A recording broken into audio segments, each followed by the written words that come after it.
Ассаламағалейкум, құрметті білімгерлер. Уақыт деген не? Сен ұйқы құшағында жатқанда уақыт өтіп жатыр. Сен қыруар ақша табудың көзін іздеуге кіріскенде уақыт кемесіне мініп кетіп барады. Жыл ай секілді, ай апта күн, ал күн минуттар секілді. Бұл сенің санаулы уақытың келмеске кетіп жатыр деген сөз. Біздің өміріміздің ең құнды валютасы бұл уақыт. Уақыт қылыш секілді. Сен оны кеспесең, ол сені кеседі. Уақыт кез келген адамға өз деген істететін алпауыт күш. Саған әрбір күн сайын жаңа қиындықтар кездесуі мүмкін. Бұны өмірдің заңдылығы деп біл. Кейде өзіңнің туған туысқандарың сені жазықсыз жазғыруы мүмкін. Бірақ сен ешқайсымен қарым-қатынасын үзбе. Кешір оларды. Өйткені дүниеңе береке бітіп, өмір жасыңның ұзақ болуының кілті бұл. Уақыт жыл мезгілдерінен тұрады. Көктем сенің көктей құлпырған сәби кезің сияқты. Ал жаз пісіп жетілген жемістей жайнаған жігіттік кезің. Ал жапырағы сарғайған күз қауқары кеткен қарттығың іспетті. Ал айналаны аппақ қарға ораған қыз сенің соңғы киімің аппақ кебінің сияқты.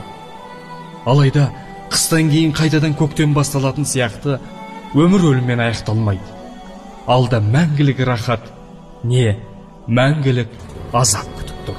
Уақыт деген мырзаны ешқашан қайтара алмайсың. Тіпті қанша минутыңның, тіпті қанша секундыңның бар екенін де білу мүмкін емес. Ол артына бұрылып қарамай. Бүгін имандылыққа қадам жасап, тәуекел етіп үлгермесең, саған екінші мүмкіндік берілмейді. Ал біз адам ретінде өмірде басты мақсатымыздан айырылуымыз мүмкін. Ол бізді осыншама игілікке жеткізген. Тіпті кеше бізге жан беріп, ертең оны қайта алатын жаратушы иеміздің кім екенін тану және оның алдындағы міндеттерімізді түсіну. Әрбір арайлап атқан таңда сен Аллаға құлшылық жасап өміріңді жақсы жағына өзгертуің мүмкін. Сен әр ісіңде уақытқа тәуелдісің. Өміріңді жоспарлағанда күндер мен сағаттарға бағынасың. Ал бұл уақыттың билігі қолында болған Аллаға бой ұсыну керек екенін білдіретін белгі. Сенің шашыңның ағарғаны, бетіңдегі әжім уақыт деген ұстаның туындысы. Өмір қонақ үй сияқты. Адамдар уақытша тұрып, кейіннен ол жерден кететін мекен. Өмірді көру керек деп, дәл сол жерде өлімге жолығып жатады кейбіреулер. Сен үшін бір-ақ рет берілетін өміріңнің аппақ парақтарын өз ризығыңның тарылуына тікелей себеп болатын күнәлармен былғап алма.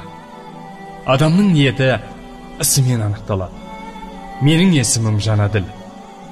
Мен мұның бәрінде 25 жасымда ғана түсіндім. Сен мұны менен де ерте түсінетін шығарсың деген үміттемін. Саған сәттілік тілеймін, бауырым.